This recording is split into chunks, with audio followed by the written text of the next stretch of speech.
It was a quiet evening when my wife and I were sitting in the living room, trying to have a serious talk about our relationship.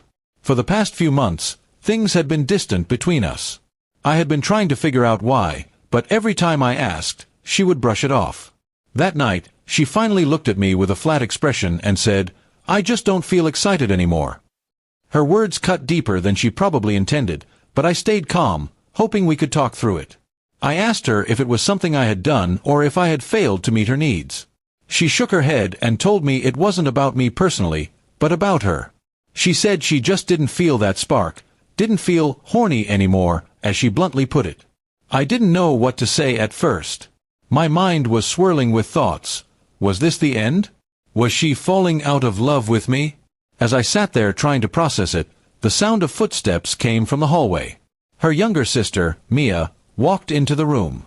She had been staying with us for a few weeks after moving to the city for a new job. Mia was always playful, sometimes a bit too bold for my liking, but I never imagined what would happen next. Mia looked between us and smirked. "What's going on here?" she asked, sensing the heavy atmosphere. My wife sighed and told her, "I was just telling him I don't feel excited anymore." That's when Mia tilted her head, raised an eyebrow, and with a mischievous grin said, "Then let me." I froze. My wife looked shocked, but instead of immediately telling her sister off, she laughed nervously. "Mia, that's not funny," she said. But Mia didn't laugh. She just kept looking at me with that same daring expression. My heart was pounding. I couldn't tell if this was some sort of twisted joke or a real proposition. The tension in the room became unbearable.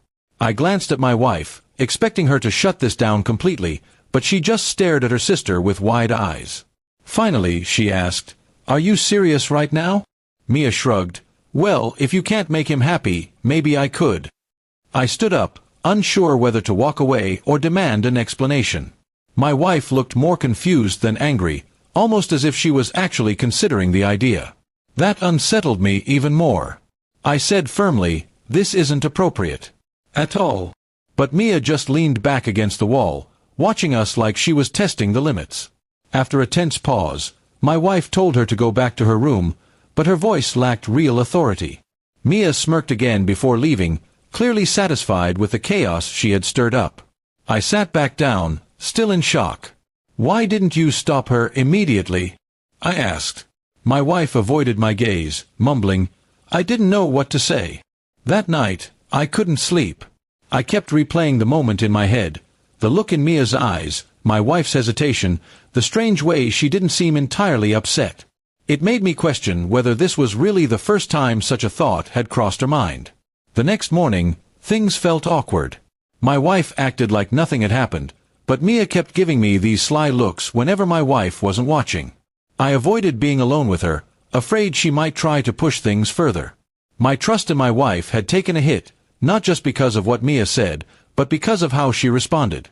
Over the next few days, I tried to talk to my wife about it, but she brushed it off as an inappropriate joke and told me to forget about it.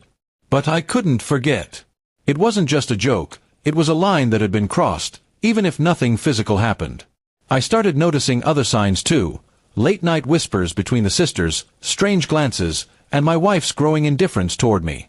I realized then that this wasn't just about her lack of excitement. Something deeper was wrong. Maybe she had already checked out of our marriage emotionally, and Mia's words had only exposed it. The worst part was, I no longer felt sure I even knew my wife anymore. One evening, I overheard them talking in the kitchen.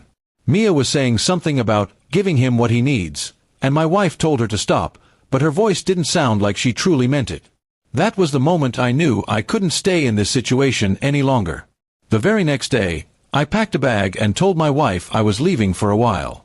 She didn't fight me. She just nodded, almost relieved. And as I walked out, I couldn't help but wonder if Mia had been waiting for this outcome all along.